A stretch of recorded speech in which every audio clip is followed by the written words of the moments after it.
నమస్కారం అందరికీ. నా పేరు భానుప్రసాద్. మాది కామారెడ్డి. నేను travelling, moto blogging and content creation చేస్తూ ఉంటాను. నేను గత 3-4 సంవత్సరాల నుంచి మన శీలం జానకిబాయి ఈ సిరినపల్లి వాటర్ ఫాల్స్కి వస్తున్నాను. లాస్ట్ 2 డేస్ నుంచి అసలు వర్షాలు లేకుండే, నైట్ పడ్డ వర్షానికి అయితే చాలా మంచి ఫ్లో వస్తుంది. చాలా బాగుంది, చూడడానికి కూడా చాలా బాగుంటుంది. మన నిజామాబాద్ నయాగరా వాటర్ ఫాల్స్గా పిలుస్తారు దీన్ని, సిరినపల్లి వాటర్ ఫాల్స్ని. కామారెడ్డి నుంచి వచ్చే రూట్ చాలా బాగుంటుంది. ఏదైతే సిరినపల్లి లోపలికి వచ్చిన తర్వాత ఉన్న రూట్ ఏదైతే ఉందో అది కొంచెం ఇబ్బందికరంగా ఉంటుంది. వచ్చే వాళ్ళకి కూడా నడవడానికి, కార్లు రావడానికి, బైకులు రావడానికి చాలా ఇబ్బందిగా ఉంటుంది. ఇది ప్రభుత్వం కొంచెం పట్టించుకొని ఈ రోడ్స్ని ఇవన్నీ కరెక్ట్ చేస్తే మన తెలంగాణలో ఇదొక మంచి స్పాట్గా, మాన్సూన్లో స్పాట్గా నిలుస్తుంది. గవర్నమెంట్ అనేది దీన్ని పట్టించుకొని ఈ రోడ్స్ కానీ, ఇక్కడున్న స్పాట్స్ కానీ టూరిజం లాగా డెవలప్ చేయాలని కోరుకుంటున్నాము. చలో.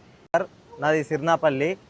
మన నిజామాబాద్లో మొత్తం మీద మన సిరినాపల్లి దొర్సాన్ అంటే ఎంతో ఫేమస్. అలాగే మన శీలం జానకిబాయి గారు కట్టించినటువంటి మన చెరువు కూడా ఉంది. ఈ మన డిస్టిక్లో ఎక్కడా లేదు, కానీ మన సిరినాపల్లిలో ఉంది. అది మా ఊరు యొక్క ప్రత్యేకత. చాలా బాగా ఉంటుంది ఇక్కడ.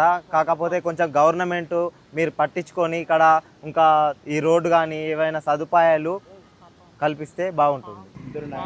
నగరంగా పిలువబడే ప్రసిద్ధి చెందిన మా ఊరు సిరినాపల్లిలో శీలం జానకిబాయి గారు కట్టించినటువంటి చెరువు, మన వాటర్ ఫాల్స్ ఇక్కడ ఉంది సిరినాపల్లిలో.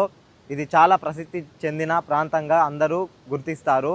ఇక్కడ మా ఊరు వాళ్ళు కానీ చుట్టుపక్కల ఊర్ల నుంచి చాలామంది వచ్చి ఇక్కడ ఎంజాయ్ చేస్తూ ఉంటారు. కానీ కొంచెం డిసప్పాయింట్ ఏంటంటే ఇక్కడ రోడ్డు కానీ వివిధ సదుపాయాలు అనేటివి బాగా లేవు. కొంచెం మన గవర్నమెంట్ కానీ ఎవరైనా మా ఊరు సిరినాపల్లి నేను రిక్వెస్ట్ చేస్తున్నాను, కొంచెం ఇక్కడ సదుపాయాలు ఏర్పాటు చేస్తే ఇంకా చాలా బాగుంటుంది. టూరిస్ట్ ప్రాంతంలాగా మారుతుంది. మన నిజామాబాద్కి, మన సిరినాపల్లికి ఒక మంచి పేరు వస్తుంది అని కోరుకుంటున్నాను.